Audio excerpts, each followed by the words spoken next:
Olá, muito boa noite. Hoje é domingo, dia 19 de julho de 2020. É um prazer poder me dirigir a todos vocês.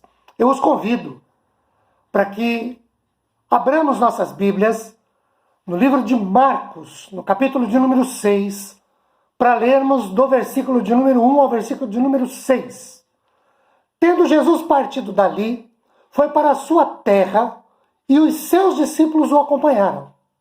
Chegando o sábado, passou a ensinar na sinagoga e muitos, ouvindo, se maravilharam, dizendo: de onde vem a este estas coisas?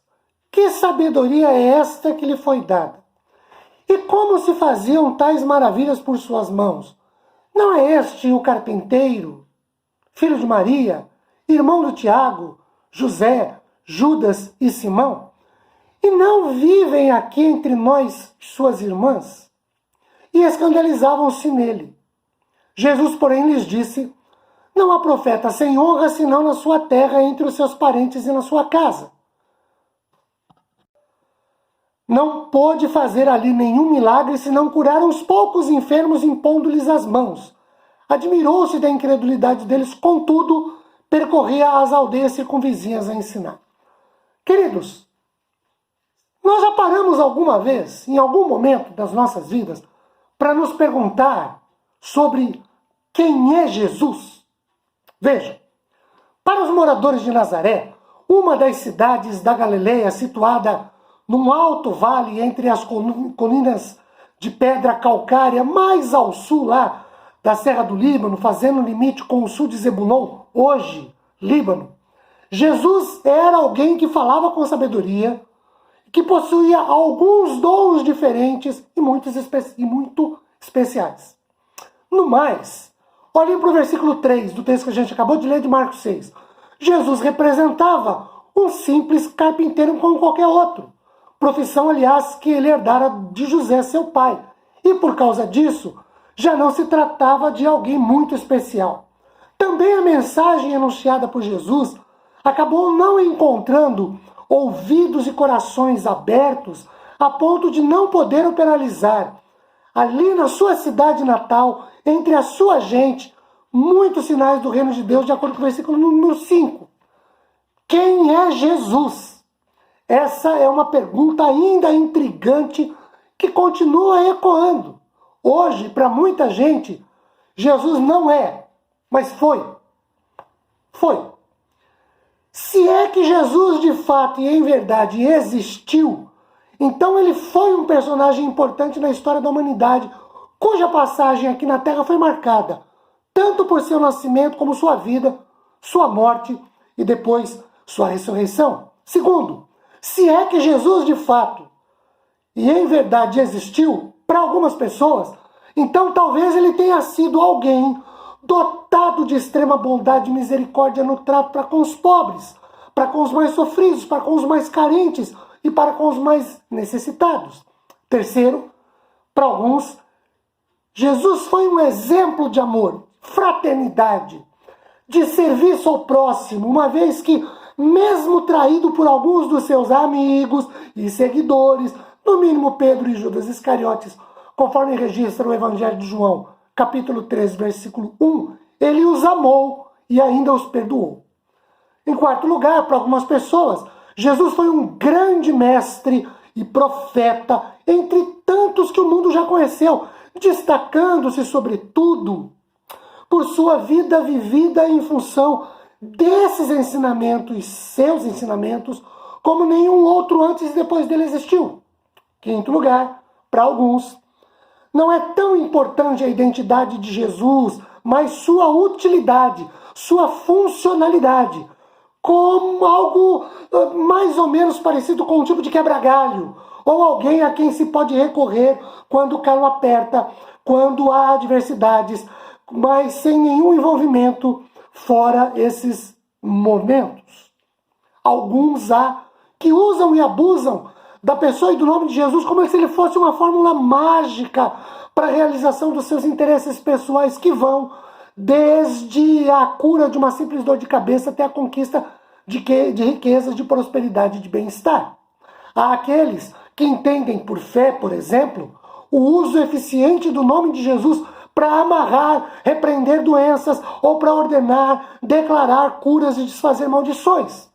Há também, nesse mesmo sentido, os que usam o nome de Jesus para amaldiçoar os que os contradizem, coisas do gênero. Decisivo, no entanto, para nós, não pode nem deve ser o que os outros falam e dizem de quem é Jesus, sobre quem é Jesus. Decisivo para nós não pode e nem deve ser o que os outros têm como utilidade para o nome e a pessoa de Jesus. Decisivo, sim, para nós pode e deve ser o que e quem Jesus é no plano de Deus e o plano que Deus preparou para a nossa salvação, conforme a Bíblia, a palavra de Deus, o apresenta. Então, quem é Jesus? Primeiro, conforme João capítulo 14, versículo 6, Jesus é o único caminho e a única verdade que nos leva a Deus e que nos dá a vida eterna. Há um ditado popular muito antigo que diz que todos os caminhos levam a Roma. Só que isso jamais pode se aplicar a Deus em termos de salvação. Em termos de salvação, Jesus é o único caminho. Não há caminhos. Caminho que nos leva a Deus e que nos dá, nos garante e nos assegura a vida eterna. O texto de João 14, verso 6, é muito enfático ao dizer: eu, disse Jesus, sou o caminho. Porque foi o próprio Jesus quem disse. Fora de Jesus não há outro caminho, não há atalho, não há picada, não há trilha. A Bíblia é muito clara, cristalina e enfática quando afirma: só Jesus é o caminho até Deus e só Ele é a verdade. E também e ainda só Jesus tem e dá a vida. E isso não se refere à existência terrena apenas, mas à existência futura e eterna. Ainda o mesmo texto diz: se não for por mim, numa fortíssima afirmação de que só Jesus é mesmo, de fato e em verdade, o caminho da salvação. Imaginar e proclamar que há outros caminhos é enganar o povo e esquecer a necessidade da vinda e redenção de Jesus. Segundo, Jesus é o único mediador, ou o único que nos une, nos liga à pessoa de Deus. 1 Timóteo capítulo 2, versículo 5. Um mediador é aquele que aproxima partes que estão sem comunicação e que podem estar alienadas, separadas ou em guerra uma com a outra. 1 Timóteo capítulo 2, versículo 5 diz que Jesus é o mediador entre Deus e os homens. Ou seja, não existem mediadoras, mediadores ou mediadora. É só Jesus. Ele é o único mediador. Paulo, escrevendo aos Efésios capítulo 2, versículo 12, mais ou menos a esse respeito, diz que outrora, ou antes de Cristo ter sido feito como nosso único e suficiente mediador em relação a Deus, nós estávamos separados da comunidade eleita de Deus. Éramos, por isso, considerados estranhos ou não participantes da aliança da promessa de Deus a seu povo. Também por conta disso não tínhamos nenhuma esperança de salvação. E ainda, como resultado disso tudo, estávamos longe do único e verdadeiro Deus. Mas, como para tudo na vida há um antes e um depois, o nosso depois, em Cristo e por Cristo, nos proporcionou sermos ligados a Deus. E aí, como resultado, Romanos 8:1 afirma que nenhuma condenação há para aqueles que estão em Cristo. Só em Cristo. 2 Coríntios 5, verso 17 diz que os que estão em Cristo e por estarem em Cristo são novas criaturas. As coisas velhas, condenação, separação, se passaram, tudo se fez novo.